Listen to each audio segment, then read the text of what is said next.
Merhaba arkadaşlar. Bu dersimizde DaVinci Resolve Fairlight'ta farklı ses efektleri nasıl eklenir bunu öğreneceğiz. Şimdi burada örnek bir videom var. Bunu şöyle bir oynatalım bakalım. Merhaba, programımıza hoş geldiniz. İsminizi öğrenebilir miyim? Merhaba, benim ismim Ahmet. Evet, karşılıklı konuşma şeklinde bir ses kaydı yaptım. Şimdi hemen videomuzu seçelim ve Fairlight'a gidelim. Evet, Fairlight arayüzünde bazı değişiklikler yapalım. Burada ses dalgalarını görelim. Şurayı birazcık genişlettiğimiz zaman dikkat ederseniz buradaki waveformları kolaylıkla görebiliyoruz. Hangi bölümleri keseceğimiz, hangi bölümleri işte daha farklı bir kanala aktaracağımızı böylelikle daha iyi bir şekilde belirleyebiliriz. Şimdi öncelikle soruyu sorduğum yerden başlayalım. Cevabın geldiği yere kadar bir kesme yapacağız. Hemen şöyle başa gelelim. Merhaba, programımıza hoş geldiniz. İsminizi öğrenebilir miyim? Evet, burada durduruyorum. Şimdi burada bir kesme yapacağız. Yukarıda Razor Cut vardır. Buna tıklayarak kesme işlemini gerçekleştirelim. Şimdi cevabımızı dinleyelim. Merhaba, benim ismim Ahmet. Evet, burada da bir kesme yapalım. Tekrar soruyu soracağım. Ahmet Bey, sesinizde bir sorun var sanki. Evet, kesiyoruz. Yo, sesimde herhangi bir sorun yok. Size öyle gelmesin. Durduruyorum, tekrardan kesiyorum. Şimdi burada karşı tarafta konuşan kişinin sesini değiştirmek istiyorsunuz diyelim. Bunu seçeriz. Buna isterseniz bir klip rengi de belirleyebilirsiniz. Arada hani farklılık olması açısından şöyle toplu halde kontrole basılı tutarak seçip renklendirme de yapabiliyoruz. Şimdi bu iki tane renklendirilmiş bölümü farklı bir ses kanalına aktaralım. Add track diyelim. Burası da stereo olsun. Şimdi burayı seçelim. Bu bölümü şöyle aşağıya sürükleyip bırakabiliriz.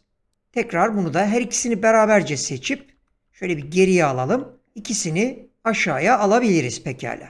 Şimdi burayı bir başa alalım ve Audio 1'e bir ses efekti ekleyelim. Burada A1 bölümüne. Artıya tıklıyoruz. Pitch menüsünde pitch'i seçiyoruz. Şimdi burada sesi inceltelim. Soran kişinin sesi bir miktar ince olsun. Şu şekilde. Oynatalım bakalım. Merhaba, programımıza hoş geldiniz. İsminizi öğrenebilir miyim? Evet, bu ses efekti buradaki Audio 1 kanalındaki tüm bölümlerdeki sesi etkileyecektir. Şuraya gelelim mesela. Yoktur. Şimdi yarışmamıza başlayalım isterseniz. Şimdi gelelim karşı taraftaki konuşmacının sesini değiştirmeye. Burada Audio 2 ses kanalını seçelim. Gerçi seçmemize de gerek yok. Ancak sağ tarafta da hemen burada seçilmiş olduğunu görüyoruz. Karıştırmamak için seçmekte fayda var. Şimdi buraya da tekrardan bir ses efekti ekleyelim. Bu sefer bu ses efekti kalın olsun. Bu sefer sözüm ona Ahmet Bey'in sesini de bayağı bir kalın bir hale getirelim. Şimdi bu ses değişikliğinden sonra tekrardan bir dinleyelim bakalım. Şuralara bir yere gelelim, oynatalım. İsminizi öğrenebilir miyim? Merhaba, benim ismim Ahmet. Ahmet Bey, sesinizde bir sorun var sanki. Yo, sesimde herhangi bir sorun yok. Evet, biraz daha kalın bir hale getirelim. Şöyle burada semitonsu. Evet. Size öyle gelmesin. Biraz açalım. Evet, şöyle dinleyelim. Herhangi bir sorun yok. Size öyle gelmesin. Bu arada burada mid side'ı da açabiliriz ve bu efekte çeşitlilikler katabiliriz. Sesimde herhangi bir sorun yok. Size öyle gelmesin. Tabii ki siz yok diyorsanız yoktur. Şimdi yarışmamıza başlayalım isterseniz. Evet, bu yöntemle sizler de farklı ses izleri oluşturup bu ses izlerine çeşitli efektler ekleyebilirsiniz. Her eklediğiniz ses izi için ya da track için ayrıca sağ tarafta dikkat ederseniz efekt eklemek için bir bölüm açılmaktadır.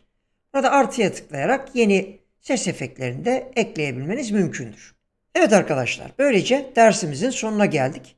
Sonraki DaVinci Resolve derslerinde görüşmek dileğiyle kendinize iyi bakın, sağlıklı kalın.